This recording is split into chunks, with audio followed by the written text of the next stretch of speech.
사무엘하 21장 1절로 14절까지의 말씀을 한 절씩 교독합니다. 제가 먼저 1절부터 교독하도록 하겠습니다.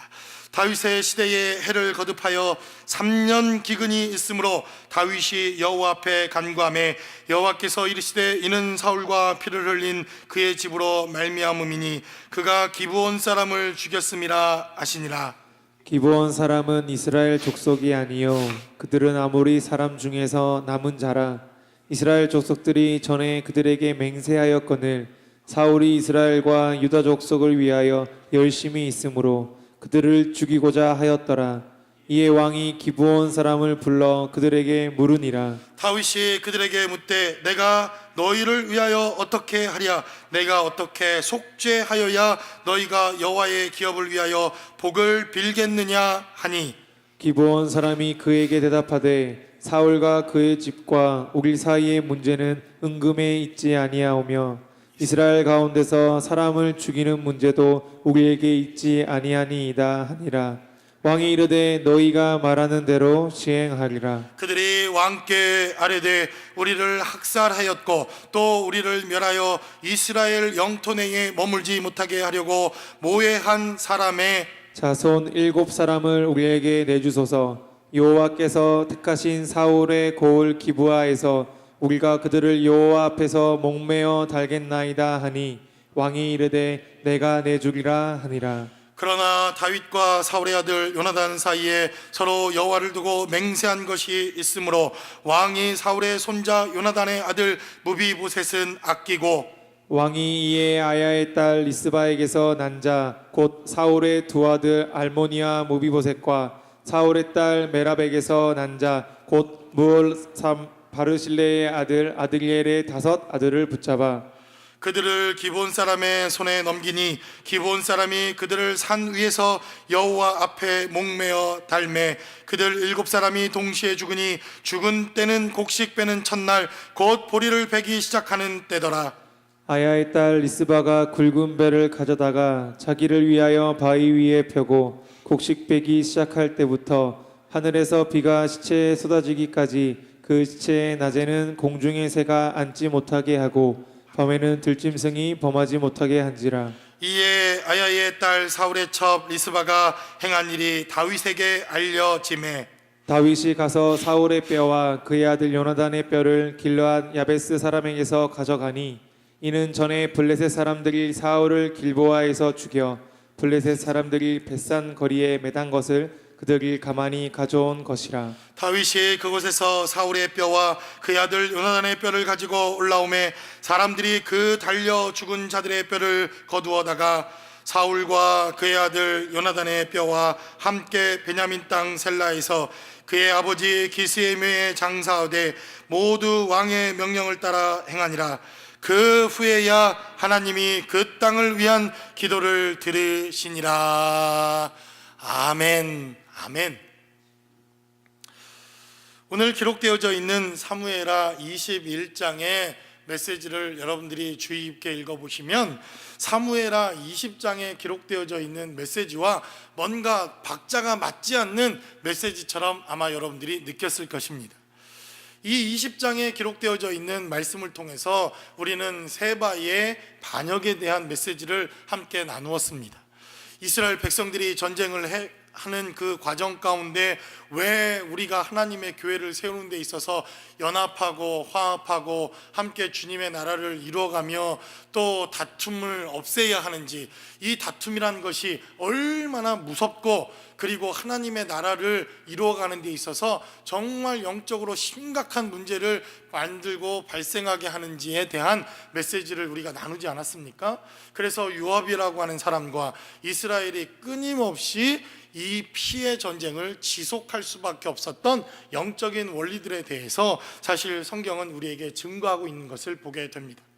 그런데 이 성경이라고 하는 것이 정말 몇 천 년 전에 기록되어져 있는 말씀임에도 불구하고 지금 우리 시대를 돌아보며 우리의 삶의 자리를 돌아보면 정말 성경이 교훈하고 있는 메시지가 얼마나 우리 현실 세계에 너무나도 딱 맞게 우리가 삶을 살아내고 있는지, 그래서 성경은 하나님의 말씀이요 우리의 영혼을 살리는 말씀이요 어제와 오늘과 동일한 하나님의 말씀이라고 하는 것을 우리가 이 말씀을 통해서 또 한 번 깨닫게 됩니다. 사실 저는 주변에 있는 여러 교회들이나 주변에 있는 여러 삶에 대해서 생각을 하고 메시지를 하는 사람은 아니지 않습니까? 그냥 주어진 성경대로 한 권 전체를 설교를 하니까 이 메시지를 오늘 기다리고 있다가 딱 맞춰서 거기에 그냥 딱 설교를 해야지, 이렇게 제가 머리가 좋은 사람이 아닙니다. 그런데 이 메시지가 하루하루 한 주 한 주 하나님의 말씀을 전하다 보면 어쩌면 그렇게 우리의 실생활에 정말 일어나고 있는 우리의 삶의 주변에 이 메시지들이 그렇게 정확하게 적용되어지는 삶을 살아가는지, 정말 하나님의 말씀은 살았고 역사하고 있다고 하는 것을 우리의 삶의 자리에서 깨닫게 되더라는 것입니다. 그래서 다윗은 어쩌면 이 세바의 반역이 일어나고 난 이후 그는 틀림없이 하나님께 기도했을 것이라고 생각되어집니다. 물론 성경은 그 이후에 세바의 반역, 세바의 이러한 쿠데타가 일어나고 난 이후 다윗이 하나님께 기도했다더라, 금식했다더라, 이런 메시지는 기록되어 있지 않습니다. 그런데도 다윗, 그러면 하나님의 사람이요, 하나님께서 쓰신 사람이요, 그래도 그는 어떤 문제가 발생하거나 하나님께서 그를 징계하시는 그때가 되어지면 하나님께 늘 엎드려 기도하던 사람이었다고 하는 것을 우리는 잘 알기에, 그도 하나님께 기도하고 이제 하나님, 이제 정말 밧세바 때문에 이만큼 고통당했으면 좀 용서할 때도 되지 않았습니까? 라는 기도 정도는 틀림없이 하지 않았을까? 우리가 미루어 짐작해 볼 수 있지 않겠습니까? 그래서 아마도 이 세바의 반역이 일어났을 때 다윗은 두 가지 그런 반응이 있었을 것이라고 생각되어집니다. 하나님께 정말 너무 잘못했습니다, 이제는 정말 다시는 하나님 앞에 범죄하지 않겠습니다 라고 하는 결단과 함께, 아니 하나님, 제가 아무리 범죄했어도 해도 너무너무한 것 아닙니까? 저 세바와 같은 사람까지도 이제 나를 경멸하고 멸시해야 되는 이러한 상황이 됐습니까? 라고 하나님께 어쩌면 항변했는지도 모릅니다. 우리가 지난 시간 사무엘하 20장에서 말씀을 통해 보았듯이 세바라고 하는 사람은 불량배요, 성경에서도 기록하기를 불량배와 같은 사람이었다 라고 기록해 놓는 것을 보면, 그래도 다윗이 좀 따볼 만한 사람이, 그리고 자기를 대적할 만한 사람이 뭔가 쿠데타를 일으켰으면 그래도 할 말이 없을 텐데, 아니 예전에는 정말 다윗이 쳐다보지도 않던 저런 사람까지도 다윗에게 반항하고 또 전쟁을 일으키고 쿠데타를 일으키니 다윗의 심령 가운데 얼마나 복잡한 생각들과 마음들이 있었겠는가 하는 것을 생각해 보게 된다는 것입니다. 그래서 20장과 21장에 그 행간 사이에 있었을 법한 하나님과 다윗과의 씨름을 우리가 전제로 해서 이 사무엘하 21장의 메시지를 이해해야 할 필요가 있습니다. 왜냐하면 지금 등장하고 있는 이 사무엘하 21장의 메시지를 시간 순서대로 우리가 성경을 기록해 놓으면 이 21장에 기록되어져 있는 메시지는 사무엘하 9장이나 혹은 9장 앞에 8장이나 9장과 10장 사이거나 혹은 11장 뒤쯤 이렇게 기록되어져 있어야만 이 메시지가 시간 순서상으로는 맞는 이 성경의 흐름이기 때문에 그렇습니다. 그러니까 여러분들이 사무엘하를 읽다가 8장을 읽기 전에 이 21장을 읽던지, 아니면 8장, 9장, 10장을 읽다가 21장을 읽고 난 이후 밧세바의 범죄 사건을 읽으면 시간 순서상으로 대략 비슷한 순서대로 이 성경의 스토리가 흘러가고 있는 것입니다. 그러니까 다시 말하면 하나님께, 하나님 이제는 좀 나 좀 살려주십시오 라고 기도했을 다윗, 어쩌면 이 세바와의 이 쿠데타 이후에 하나님 내가 항복하겠으니 나를 좀 제발 좀 이제는 밧세바의 범죄에서 이제 회복시켜 주시고 이스라엘도 회복시켜 주시고 또 다른 쿠데타가 일어나지 않게 해달라고 기도했을 법한 다윗에게 하나님의 응답과 같은 메시지가 바로 어쩌면 이 21장에 기록되어져 있는 메시지입니다. 여러분, 이게 무슨 말인지 이해가 되십니까? 왜 드라마나 사극, 영화 같은 걸 보면 그런 일 있지 않습니까? 뭔 사건이 막 일어나고 있는데 너 옛날에 그러지 않았냐? 아니, 다 옛날 얘기다. 그러다가 갑자기 3년 전 혹은 10년 전 뭐 이런 스토리가 쫙 나오면서 뭔가 사건의 배경과 스토리가 이야기되어지듯이, 바로 오늘 그렇게 하나님 앞에 따져 묻고 기도하고 있는 다윗에게, 다윗아, 내가 처음 왕이 되어졌던 바로 그때, 네가 그래도 내의 말을 듣고 나에게 기도하고 내 뜻대로 행하고, 그것이 잘 됐든 잘못됐든 어쨌든 나의 응답이라고 한다면 내 말에 순종하던 바로 그때 그 사건을 기억하고 있는 야으 이런 메시지가 바로 이 21장에 기록된 메시지라는 것입니다. 여러분, 이해가 되십니까? 그러니까 지금 이 20장과 21장 사이에는 다윗과 하나님이 씨름을 하고, 다윗이 하나님께 기도하며 어쨌거나 하나님의 음성을 듣고자 하는 그러한 하나님에 대한 기대감이 있었다고 하는 것을 우리가 전제로 하고, 21장에서는 하나님의 응답과 다윗아, 예전에 있었던 그 사건을 기억해봐라, 예전에 있었던 이 사건, 그 사건을 한번 다시 생각해 보아라, 내가 어떻게 했는지, 그리고 그 사건이 있었을 때 나는 너에게 어떻게 응답했는지를 기억하라 라고 말씀하시는 메시지가 바로 사무엘하 21장 이후에 계속해서 등장하고 있다고 하는 것을 여러분들이 전제로 하고 21장의 메시지를 들어야 한다는 것입니다. 그래서 21장에 기록된 메시지는 바로 기억하라는 것입니다. 내가 너에게 응답했던 그때를 기억하라는 것입니다. 어려움과 고난의 때에 네가 나에게 기도했던 그때를 기억하라는 것입니다. 그리고 하나님께서는 다윗을 과거로 끌고 가셔서 그때 그래도 기도하고, 그때 그래도 하나님을 의지하고, 그때 그래도 주님께 묻고 주님의 말씀 앞에 순종했던 다윗의 삶을 통해서 바로 이 겪고 있는 어려움과 고난의 때에 다시 하나님의 나라를 세우고 하나님의 역사를 이루겠다고 하는 이러한 메시지가 바로 사무엘하 21장에 기록되어져 있는 메시지입니다. 그러므로 하나님의 몸된 교회와 하나님의 나라를 세워나가고 있는 우리의 삶의 자리에서 하나님이 몇 년 전, 몇십 년 전 다윗에게 역사하셨던 이 사건을 통해서 다시 교훈하시고 다시 말씀하시고 다시 회복케 하시는 하나님의 은혜는 무엇인지 본문이 기록하고 있는 말씀을 통해서 함께 나눠보기를 원합니다. 첫 번째로 본문은 기록하기를 바로 과거의 역사와 교훈을 잊지 말고 초심으로 돌아가라는 것입니다. 다윗이 처음 왕이 되어서 하나님 앞에 기도하고 하나님의 말씀대로 행하고 하나님의 뜻대로 행하고 문제가 있을 때마다 주님께 매달렸던 바로 그 과거의 초심으로 돌아가라고 하는 메시지가 바로 사무엘하 21장 이후에 기록되어진 메시지를 통해서 하나님께서 다윗에게, 다윗뿐만 아니라 저와 여러분들에게, 그리고 이 시대를 살아가는 우리들에게 말씀하시고 있는 대단히 중요한 메시지라는 것입니다. 21장 1절에 기록된 말씀을 살펴보면 성경은 이렇게 증가합니다. 다윗의 시대에 해를 거듭하여 3년 기근이 있으므로 다윗이 여호와 앞에 간구하매 여호와께서 이르시되 이는 사울과 피를 흘린 그의 집으로 말미암음이니 그가 기브온 사람을 죽였음이니라 하시니라 라고 성경은 기록합니다. 다윗이 왕이 되었습니다. 그가 왕이 되기까지 얼마나 어려움들이 있었습니까?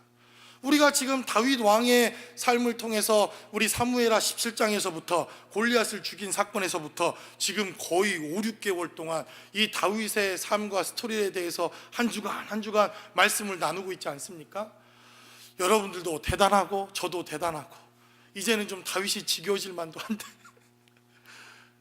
그런데도 한 주간 한 주간의 삶의 모습을 보면 얼마나 그 삶의 자리가 중요하고 이 시대를 살아가는 우리들에게도 정말 교훈이 되어지며 영적 원리들이 정말 너무나도 필요한 메시지인지, 그 다윗이 왕이 되는 것도 어려웠을 뿐만 아니라 왕이 되어서도 그는 너무나도 힘들고 어려운 일들이 계속해서 반복해서 일어나지 않습니까?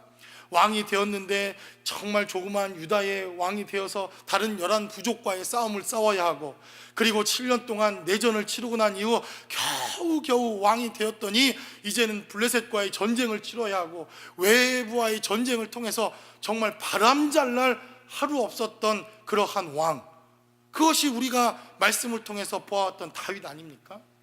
우리는 다윗은 성군이요 하나님께 쓰임받은 왕이요, 다윗 그러면 하나님의 나라를 이루는 왕이었기에 정말 다윗 그러면 너무나도 위대하고 훌륭한 왕이지만, 그 훌륭한 왕이 되기 위해서 그가 겪었어야 할 고난의 깊이와 어려움의 이러한 삶의 모습들은 상상을 초월할 만한 그러한 일들이 그의 삶의 자리에 있었던 것을 보게 됩니다. 그런데 다윗이 그런 어려움, 이런 어려움, 저런 어려움도 다 있었는데, 오늘 본문에 기록된 말씀을 살펴보니까 무려 3년 동안 기근이 있었다라고 성경은 말합니다. 예전에는 여러분 그렇지 않습니까? 비가 안 오면 다 누구 탓입니까? 왕 탓입니다. 왕이 정치를 잘못했거나, 왕이 무슨 민심을 잃었거나. 그래서 옛날에는 비가 안 오면 왕들이 나가서 하얀 도포자락 입고 땅에 막 피가 나도록 땅을 쳐 박으며 그렇게 기도하고 민심을 얻기 위해서 그렇게 하지 않았습니까? 어쩌면 많은 사람들도 그렇게 얘기했는지도 모릅니다. 아버지 사울을 뒤로 하고 사위가 이 왕권을 찬달했던 다윗이었기에 하나님께서 어쩌면 다윗의 응답을 들어주시 않는다, 이러한 이야기들도 시작되었는지도 모릅니다. 민심이 다윗과 함께하지 못하고 이렇게 전쟁과 그리고 기근과 어려움이 있는 것은 왕께서 하나님 앞에 온전하지 못하기 때문이라고 하는 그러한 이야기들도 틀림없이 돌았을 것입니다. 그러한 삶의 자리에 다윗도 얼마나 애가 탔겠습니까? 한 해, 두 해, 3년이 되어지도록. 여러분, 이게 무슨 캘리포니아입니까? 깜짝 놀랐습니다. 전 장마지인 줄 알았습니다. 캘리포니아. 이렇게 비가 많이 오고, 제가 살다 20년을 미국에서 살았는데, 와, 이게 뭐 이게 캘리포니아입니까? 다음 주에 또 비가 온다니. 할렐루야.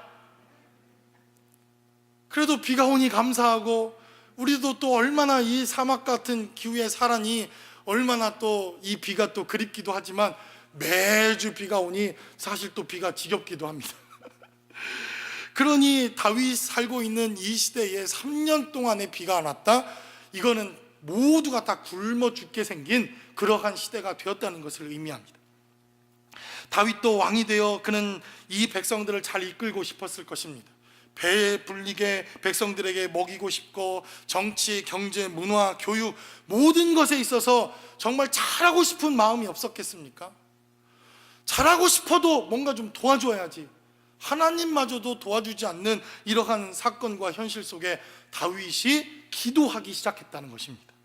오늘 본문은 기록하기를 다윗이 여호와 앞에 간구하매 여호와께서 이르시되 이는 사울과 피를 흘린 그의 집으로 말미암음이니 그가 기브온 사람을 죽였음이니라 하시니라 라고 성경은 기록합니다. 저는 물론 다윗이 평상시에도 하나님께 기도했을 것이라고 믿습니다. 그도 평상시 하나님께 기도하며 날마다 새벽마다 하나님께 묻고 기도하며 삶의 자리에서 늘 하나님과 동행했을 사람이라고 여겨집니다. 그런데 오늘 본문에 기록되어져 있는 메시지를 살펴보면 3년 동안 비가 내리지 않고 3년 동안 이스라엘 땅에 기근이 시작되었으니 그가 어쩌면 작정하며 하나님께 기도했을 법한 하나님의 응답과 기도의 시간들이 있었을 것을 우리가 생각해 볼 수 있다는 것입니다.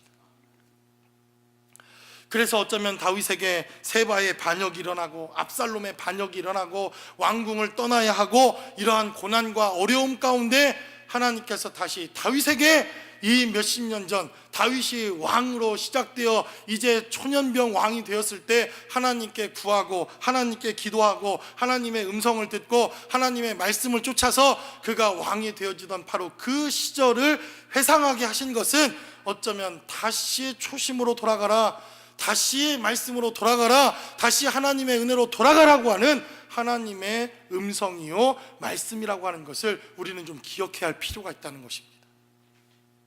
여러분들도 그러한 때가 있지 않았습니까? 내가 미국에 처음 왔을 때 저도 이제 20년이라는 세월이 지났더라고요.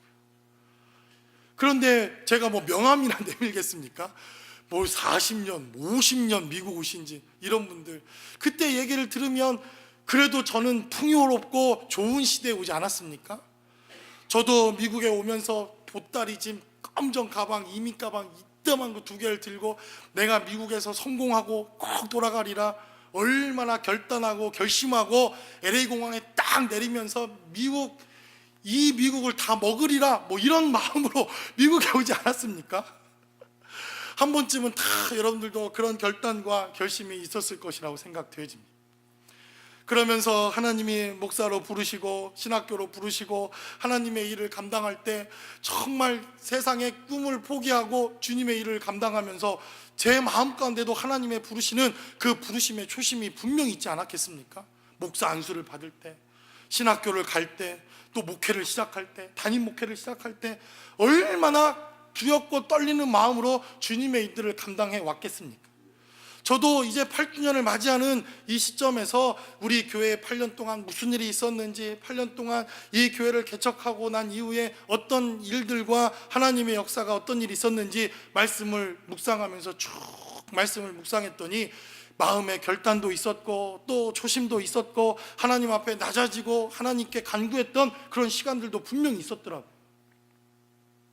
그런데 오늘 본문에 기록되어져 있는 바로 이 21장 이전 20장 그리고 19장 18장에 다윗이 범죄하여 쫓겨다니고 세바의 반역이 일어나고 압살롬의 반역이 일어나고 이러한 때에 다윗의 삶의 자리를 살펴보니 그의 초심을 다 잃어버리고 이제는 배부르고 등 따순 시절이 되어지니 다윗의 삶에 변질이 일어나고 있더라라고 하는 것을 성경은 우리에게 증거하고 있다는 것입니다. 그래서 제가 이번 한 주간 말씀을 묵상하면서 말씀 묵상도 잘해야 되겠구나 하는 것을 깨닫습니다. 여러분, 배부르고 등 따수면 사실 우리의 초심을 잃어버리는 그러한 확률이 훨씬 높지 않습니까?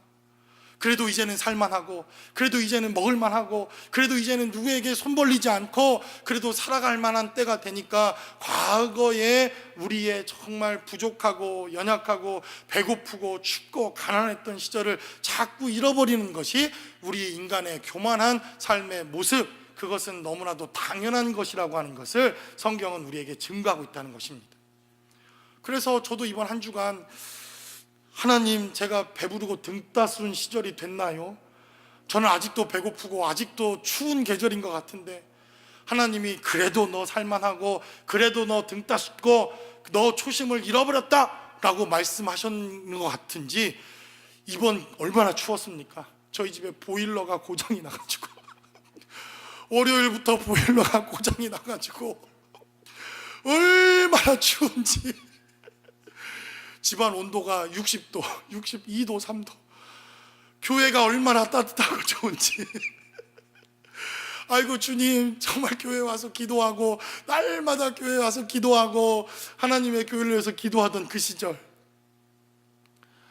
등 따숩고 배불러지니 어쩌면 우리의 삶의 자리를 잃어버렸던 우리의 삶의 시절들은 없는가 하는 것을 이러한 사건을 통해서 하나님은 다윗에게 다시 내가 왕이 되어졌던 그 초심이 무엇인가, 내가 이 나라를 위해서 어떻게 살기로 작정하며 결단했던가 하는 그 삶의 초심이 무엇인가 하는 것을 하나님이 다윗에게 다시 깨닫게 하시고 회상하게 하시고 기억하게 하시는 사건은 아니더냐라고 성경은 우리에게 말씀하고 있다는 것입니다. 그래서 어쩌면 이 시대를 살아가는 지금 이 삶의 현장에서 그래도 우리가 이민사회의 삶을 시작했던 그때보다 그래도 지금은 무엇인가 좀 낫고, 그래도 뭔가 그때보다는 하나님께서 역사하셨던 삶의 자리가 있었고, 그래도 그때보다는 조금 나아진 삶의 자리에서 우리가 잃어버린 초심은 무엇인지, 우리가 간직해야 할 첫 하나님의 은혜와 축복은 무엇이었는지, 그리고 우리가 결단하며 결심했던 우리의 삶의 첫 자리는 무엇이었는지 저와 여러분들이 다시 한번 돌아보며 생각해보며 결단하며 하나님 앞에 나갈 수 있는 저와 여러분들의 삶의 자리가 되시기를 주님의 이름으로 간절히 축원합니다. 그래서 제가 이렇게 회개했으니 보일러가 고쳐질 줄로 믿습니다. 아닙니까? 여러분 보시기에 아직도 좀 더, 그래서 제가 자꾸 이 콧물도 나고. 두 번째로 본문은 기록하기를 바로 초심으로 돌아가야 할 다윗, 그리고 그 사건을 통해서, 바로 이 기브온 사건을 통해서 다윗이 그때에 중요하게 생각했던 것이 하나 있다면 바로 작아도 중요한 언약과 약속의 중요성을 잊지 말라라고 하는 하나님의 응답이라고 생각되어집니다. 오늘 본문에 기록되어져 있는 메시지를 살펴보면 하나님께서 다윗의 기억을 강제로 소환하십니다. 다윗아, 너 그때 이러한 사건이 있지 않았냐? 그랬더니 다윗이 있었지요. 그 사건이 어떤 사건이었느냐? 라고 말하시면서 바로 기브온 사건을 이야기하며 사울 왕이 기브온 사람을 모두 죽였던 이러한 사건에 대해서 성경은 기록합니다. 그러니까 지금 성경에 기록되어져 있는 메시지를 살펴보면 다윗이 왕이 되기 전 사울 왕 때 있었던 사건이니까 어쩌면 다윗은 대단히 어렸던 그 시절에 사울이 왕이 되었던 그때에 있었던 사건이었기에 다윗에게 있어서도 아련했던 기억일 수도 있다는 것입니다. 바로 그러면서 사울이라고 하는 사람이 기브온과의 이스라엘의 언약이 있었는데 사울이 그 언약을 어기고 기브온 사람을 죽였던 사건, 다윗아 너는 기억하느냐? 그리고 그 사건을 우리가 이해하기 위해서는 어디로 가야 합니까? 여호수아서 9장에 있었던 성경의 사건을 우리는 살펴봐야 할 필요가 있습니다. 여러분들이 기억이 안 나시거든 홈페이지에 들어가셔서 여호수아의 사건 우리가 말씀을 통해 나누지 않았습니까? 여호수아서 9장에 가시면 기브온과의 사건이 등장을 합니다. 하나님께서 여호수아를 통해서 가나안 땅의 모든 족속을 다 멸해버려라 이렇게 말씀하십니다. 한 족속도 남겨놓지 말고 가나안 땅에 있는 모든 족속, 그 어린 아이들까지 모두 죽이라고 하는 정말 너무너무나도 끔찍한 피해 복수에 대한 메시지를 여호수아서 9장 여호수아 전체에 대해서 말씀을 하시는데, 여호수아서 9장에는 기브온이라고 하는 족속이 가만히 있지 않니 여호수아의 칼날에 자기의 족속과 자기의 어린 아이들과 자기의 모든 재산과 모든 것을 잃어버리게 생겼습니다. 그러니까 이 사람들도 가만히 앉아서 당할 수 없으니 얼마나 똑똑한지 멀리서 온 것처럼 아주 다 낡아빠진 신발을 신고, 그리고 곰팡이가 가득 핀 이러한 빵을 들고 낡아빠진 포도주 부대를 들고 여호수아를 찾아옵니다. 그리고는 여호수아에게 말하기를 여차여차해서 내가 보니 너는 하나님의 사람이요, 야 너 끝내주더라. 그래서 누군가 괜히 우리를 띄워줄 때는 좀 조심해야 할 필요가 있습니다. 누군가 이유 없이 막 나를 띄워준다 그러면 귀담아 듣다가 하나님께 반드시 물어야 합니다. 그러니 여호수아도 얼마나 흥분이 됐겠습니까? 그럼 그렇지, 나를 이제 알아주는구나. 그래서 여호수아 9장의 메시지를 잘 살펴보면 여호수아라고 하는 사람은 그 이전까지는 새벽에 일어나 하나님께 물었던 사람이요, 새벽마다 주님과 교제했던 사람이요, 새벽마다 늘 일찍 일어나서 하나님의 음성을 듣고 주의 말씀대로 행했던 사람이라고 기록되어져 있습니다. 그런데 이 기브온 사건만은 하나님께 물었다고 하는 기록이 없습니다. 하나님께 기도하고 결정했다고 하는 기록이 없습니다. 그리고는 덜컥 기브온 사람과 평화의 조약을 맺습니다. 그리고 났는데 며칠 후에 그 사람들도 바로 이 땅, 우리가 차지해야 할 가나안 땅의 한 족속이라고 하는 것을 여호수아가 문득 깨닫고 하나님께 역정을 내며 기도하지 않습니까? 하나님 왜 안 가르쳐 줬느냐고 오히려 승질을 냅니다, 하나님께. 그러자 하나님께서는 여호수아야 네가 언제 나한테 기도했냐? 여러분 이건 성경에 없습니다. 그러나 여호수아서 9장에 보면 그렇다 이겁니다. 아시겠죠? 이해되시죠? 그때 하나님께서 여호수아에게 말하기를 내가 나와 묻지 않고 하나님의 맹세와 언약으로 조약하지 않았지만 사람의 인간적인 생각과 인간적인 이러한 생각으로 기브온 족속과 조약을 맺었지만 그 언약도 유효하다라고 하나님께서 말씀하십니다. 그래서 이스라엘 백성들은 바로 이 기브온과 조약을 맺고 기브온 사람들이 바로 성막에서 물을 길어 나르는 일과 장작을 패는 일을 하였다라고 성경은 우리에게 증거합니다. 그러니 이 기브온 사람들이 얼마나 큰 축복을 받았겠습니까? 오늘 본문에 기록되어져 있는 메시지를 쭉 살펴보면 그들은 성막에서 물 깃는 일과 또 하나님께 장작을 패는 일을 했을 것으로 여겨집니다. 하나님의 성전을 떠나지 아니하고 하나님의 일을 감당하던 기분이었기에 하나님께서 그들은 이방인 족속임에도 불구하고 얼마나 큰 축복과 얼마나 큰 영적인 축복뿐만 아니라 세상적인 축복을 주었겠습니까? 그러니 이스라엘 백성들은 하나님께 따져 묻기 시작합니다. 아니, 저들은 이방인이요, 저들은 하나님의 백성이 아님에도 불구하고 저들에게는 하나님 물질의 축복도 주시고 건강의 축복도 주시고 영적인 축복도 주시는 것 같은데 왜 우리는 이렇게 저들보다 못 살아야 되고 저들보다 형편없어야 됩니까? 라고 묻기 시작하자 사울은 이제 일어나 그들을 대적하기 시작하고 그들을 죽이기 시작하고 그들과의 언약을 파괴하기 시작했다라고 성경은 우리에게 증거하고 있다는 것입니다. 그래서 다윗은 이 사건을 통해서 하나님께서 얼마나 언약에 충실하신 분이며 언약을 지키시는 분이며 언약에 정말 하나님께서 목숨을 거시는 하나님인가 하는 것을 다시 한번 말씀하지 않습니까? 그리고 이 사건을 깨달았던 다윗이 기브온 사람들과 나가서 협상을 시작합니다. 어찌하면 좋겠느냐? 그러니 사울의 언약을 깨뜨렸던 사울의 가정 7사람을 나에게 주면 내가 그들을 목매달고 이 나라와 평안을 위해서 기도하겠다라고 기브온 사람들이 말합니다.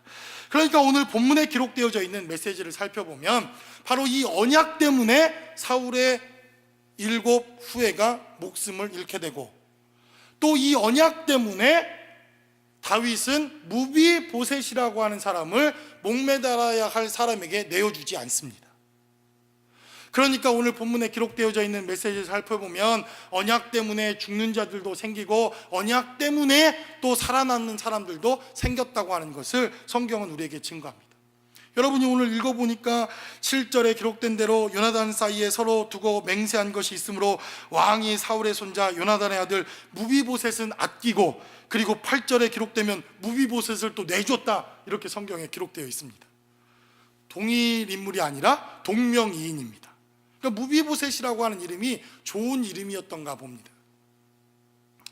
그러니까 오늘 본문에 기록된 대로 다윗은 다시 한번 이 사건을 통해서 내가 하나님의 언약을 지키지 않은 것이 무엇이 있는지, 내가 하나님 말씀대로 행하지 않은 것이 무엇이 있었는지, 바로 밧세바의 범죄를 통해서 하나님의 언약을 멀리하고 하나님의 약속을 저버리고 하나님의 뜻대로 행하지 못하고 주님의 말씀을 저버렸던 삶의 자리에서 다시 언약의 백성으로 돌아와야 할 하나님의 말씀을 깨닫게 하는 약속, 이것이 바로 사무엘하 21장에 기록되어져 있는 하나님의 언약과 말씀이라는 것입니다. 그래서 우리가 8주년 이제 새롭게 한 해를 시작하면서 다시 돌아가야 할 우리의 삶의 근본적인 본질적인 문제가 있다면 무엇입니까? 다시 성경으로 돌아가는 것입니다. 말씀으로 돌아가는 것입니다. 하나님의 언약으로 돌아가는 것입니다. 그것이 목사의 말이기 때문이 아니라 우리의 목자의 말이기 때문이 아니라 장로님의 가르침과 교훈이기 때문이 아니라 그것이 하나님의 말씀이요 하나님의 언약이요 하나님의 뜻이요 주께서 우리에게 허락하신 주님의 언약과 약속이기에 우리는 그 언약으로 다시 돌아가고 말씀으로 돌아가고 하나님의 능력으로 돌아가고 주님의 언약으로 돌아갈 수 있는 저와 여러분들의 삶의 자리가 되시기를 주님의 이름으로 간절히 축원합니다. 그래서 하나님의 교회들도 다시 말씀으로 돌아갈 수만 있다고 한다면 저는 이 시대에 정말 하나님의 교회들의 반전이 일어날 것이라고 믿습니다. 교회의 크기가 중요한 것이 아니라 교회의 교세가 중요한 것이 아니라 교회가 갖고 있는 재산의 문제가 아니라 얼마나 우리가 언약에 충실한 삶을 살고 있는가 하는 것이 더 큰 문제라고 하는 것을 성경은 우리에게 말씀하고 있다는 것입니다.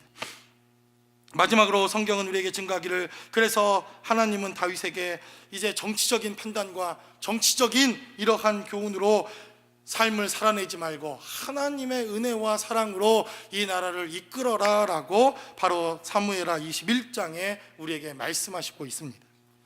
오늘 본문에 기록된 말씀을 살펴보면 다윗의 시대에 해를 거듭하여 3년 기근이 있었다라고 말합니다. 그리고 그 기근의 이유는 바로 기브온 사람들이 죽었기 때문이다라고 말합니다. 그리고 2절은 기록한 대로 바로 왜 사울이 그 기브온 사람을 죽였는가에 대한 메시지를 기록해 놓고 있습니다. 여러분, 사울이 왜 기브온 사람을 죽였다고 말합니까? 무엇 때문에? 그 이유가 무엇이라고 성경은 말합니까? 오늘 2절에 기록된 대로 그는 열심히 있었다라고 말합니다. 그는 열심히 있었기에 이 기브온 사람을 죽였다라고 성경은 우리에게 말합니다. 2절에 기록된 대로 사울이 이스라엘과 유다 족속을 위하여 열심히 있음으로라고 성경은 기록합니다. 이 기브온 사람을 죽인 이유가 그에게 열심히 있었다는 것입니다. 뭔가 좀 이상하지 않습니까? 여러분, 열심히 있어야 합니다. 기도에 열심도 있어야 하고, 전도에 열심도 있어야 하고, 헌신도 여러분 열심히 하셔야 하고, 전도도 열심히 해야 하고, 저도 설교도 열심히 해야 되고, 하나님의 열심히 이 일을 이루셨다라고 이사야 선지자나 예레미야 선지자를 보면 하나님도 열심히 쓰신 분 아닙니까? 그래서 우리도 열심히 살아야 하는 것이 필요합니다. 그런데 그들의 이 사울의 열심이 사람들을 죽였다라고 성경은 말합니다. 그런데 그 열심이 무엇을 위한 열심이었느냐가 중요하다는 것입니다. 사울이 이스라엘과 유다 족속을 위하여 열심을 내었다라고 성경은 우리에게 말씀하고 있다는 것입니다. 그래서 이 단어가 어떻게 바뀌어야 됩니까? 이스라엘과 열심을 위하여, 이스라엘과 유다 족속을 위하여, 우리에게 있는 사람과 세상을 위하여가 아니라 하나님을 위하여 그가 열심을 내었다라고 성경이 바꾸어 기록해 놓을 수 있었다고 한다면 사울과 그의 자녀들이 이렇게 비참한 생으로 삶을 마감했을까를 우리는 생각해 봐야 할 필요가 있다는 것입니다. 사울이 그는 열심히 있는 사람이요, 그는 열정적으로 왕 노릇을 했던 사람이요, 그는 최선을 다하여 자신이 갖고 있는 모든 힘을 다해 왕 노릇을 했던 사람이다라고 성경은 우리에게 증거합니다. 그러나 그는 이스라엘을 위해서, 그는 유다 족속을 위한 열심이었다고 하는 것을 성경은 우리에게 말씀하고 있다는 것입니다. 그러므로 저와 여러분들이 하나님을 위한 열심으로 우리의 삶의 자리가 바뀔 수 있기를 주님의 이름으로 간절히 축원합니다. 그런데 오늘 다윗도 이 삶의 자리를 돌아보니 다윗도 사울처럼 똑같이 사람을 위한 결정, 정치적인 결정, 정치적인 결단, 정치적인 이득을 위해서 그가 왕 노릇하고 있다고 하는 것을 하나님께서 이 사건을 통해서 말씀하시고 있더라는 것입니다. 그 대표적인 사건이 무엇입니까? 우리 지난 시간에 말씀을 나누었듯이 사무엘하 20장에는 다윗이 아주 끔찍한 결정을 했습니다. 어떤 결정입니까? 10명의 자기의 후궁들을 아주 가둬 죽이는, 정치적으로 그것을 이용해 먹고 정치적으로 그것을 자기에게 유일하게 결정하고 정치적으로 판단해버리는 이러한 어마어마한 결단을 그가 해버리는 사건이 등장합니다. 밧세바의 사건도 마찬가지입니다. 자신의 죄를 감추기 위해서, 자신의 허물을 감추기 위해서 그는 정치적으로 자신이 갖고 있던 힘과 권력을 이용해 우리아라고 하는 사람을 그가 죽이지 않습니까? 그래서 하나님께서는 다윗에게 말합니다. 다윗아, 네가 언제부터 왕이냐? 네가 언제부터 정치적인 이러한 판단 때문에 사람을 죽이고 살리는 일에 네가 내가 준 권력과 힘을 사용했느냐라고 하나님께서 묻고 있는 것이라는 것입니다. 바로 이것이 다윗이 회복해야 할 초심이요, 다윗이 다시 회복해야 할 하나님의 은혜였다고 하는 것을 성경은 우리에게 말씀하고 있습니다. 그래서 다윗은 이것을 깨닫고 이 메시지를 그가 경험하게 되어지자마자 바로 이 초년병 때에 왕이 되어서 초년의 이 마음으로 하나님의 일을 감당할 때 그가 하나님 앞에 이렇게 결단하며 나왔던 이 일들에 대한 기억들을 그가 다시 떠올리게 됩니다. 그래서 기본에 의해서 7명의 백성들이 목매달아 죽임을 당하게 됐던 그 사건이 있게 되어지자 그 아이야의 딸, 바로 사울의 딸이었던 리스바라고 하는 이 사람이 그 시체를 모두 거두어다가 7 시체가 낮에는 새가 쪼아먹지 못하도록, 밤에는 들짐승이 해하지 못하도록 그 시신을 또 위해서 삶을 드리고 애곡하며, 그 여인이 이러한 억울한 죽음 앞에 자신이 모든 삶의 자리를 희생하며 그리고 드려지고 있다고 하는 이야기를 다윗이 듣게 됩니다. 그러자 다윗이 했던 결단이 무엇입니까? 바로 사울의 뼈를 찾아다가, 요나단의 시체를 찾아다가 그를 후하게 장사드려주고 그리고 하나님 앞에 기도했더니, 성경은 기록하기를, 14절에 말하기를 그 후에야 라고 성경은 기록합니다. 여러분들이 14장에 기록된 메시지를 다 잃어버려도 괜찮습니다. 그러나 오늘 본문이 기록하고 있는 그 후에야 하나님이 기도를 들으셨다, 하나님이 다윗에게 응답하셨더라, 하나님께서 다윗과 함께 하셨더라, 하나님께서 비로소 다윗의 기도를 들으시고 응답하셨더라 라고 성경은 우리에게 말씀합니다. 정치적으로 사울을 나쁜 사람을 만들고, 그리고 사울이 나쁜 사람이 돼야 자신의 인기가 점점점 올라갈 것을 이미 알고 있었던 다윗, 그래서 사실은 그 누구보다도 빨리 달려가 사울의 이러한 죽음과 요나단의 죽음을 장사 지내는 것이 마땅하지 않겠습니까? 그런데도 3년이 지나도록, 몇 년이 지나도록 외면했던 다윗, 바로 그래서 그가 정치적인 결단을 다 접어버리고 이제 정치적으로 내가 살아가지 않겠다고 결단하고 하나님의 뜻대로 행하고 하나님의 말씀대로 행하고 하나님이 주시는 은혜와 능력대로 이 나라와 임족을 다스리겠다고 결단하기 시작했던 바로 그 후에야 하나님께서 그 땅을 위한 기도를 들으시더라라고 성경은 우리에게 말씀하고 있다는 것입니다. 그러므로 우리도 다시 우리의 삶의 자리, 하나님의 은혜의 자리로 돌아가는 것이 필요합니다. 저도 지난 8년 동안 혹시 하나님의 뜻과 다른 정치적인 생각과 정치적인 결단과 혹은 이런 생각들로 하나님의 교회와 또 하나님의 일들을 감당한 것은 없었는가 제가 생각하다가 얼마나 하나님께 후회하며 기도했는지 모릅니다. 물론 저도 무슨 사울처럼 다윗처럼 정치적 모사꾼이 되어서 뭐 하나님의 일들을 감당한 건 아니지만 제 마음이 점점점 약해져서 그런지 아니면 여성 호르몬이 많이 나와서 그런지 제가 여러분들을 좀 이해해 주기 시작하더라고요. 어떻게? 새벽기도 못 나와도 뭔 일이 있겠지, 뭐 말씀 안 봐도 뭐 특별한 일이 있겠지, 또 여러분들이 주의 말씀대로 살지 못하는 것이 뻔히 눈에 보이는데도 내가 한마디 해서 목사가 사랑도 없고 맨 혼내기만 한다고 교회 떠나는 것보다 그냥 붙어 있는 게 낫겠지. 정말 이것이 하나님의 마음이었던가를 생각해 보면 제 마음 가운데도 사람을 의식하고 사람을 생각하고 사람의 편의대로 혹여나 하나님의 뜻과 상관없이 목회하거나 하나님의 일들을 감당하고 있는 것은 아닐까 하는 생각을 해보게 된다는 것입니다. 그래서 우리의 삶의 자리에 바로 하나님의 뜻대로 돌이키지 아니하면, 하나님의 말씀대로 돌이키지 아니하면, 주님의 명령대로 돌이키지 아니하면, 하나님의 명령을 따라 행하지 아니하면 기근이 있었던 것처럼, 우리에게 응답하시지 아니했던 것처럼 하나님의 은혜와 축복의 역사가 우리의 삶의 자리에 함께할 수 없다고 하는 사실을 우리는 다시 한번 깨달아야 할 필요가 있다는 것입니다. 바로 그 후에야, 그 후가 되니까 하나님은 다윗이었지만 하나님께서 다윗을 위한 기도를 들으시기 시작했을 뿐만 아니라 바로 다윗이 다윗 될 수 있었고 하나님의 사람이 될 수 있었고 하나님의 뜻대로 정치할 수 있었고 하나님의 마음에 합한 왕이 될 수 있었다고 하는 것을 다윗은 다시 한번 이 말씀을 통해서 깨닫고 회개하며 돌아오는 삶의 자리가 되었음을 성경은 우리에게 증가합니다.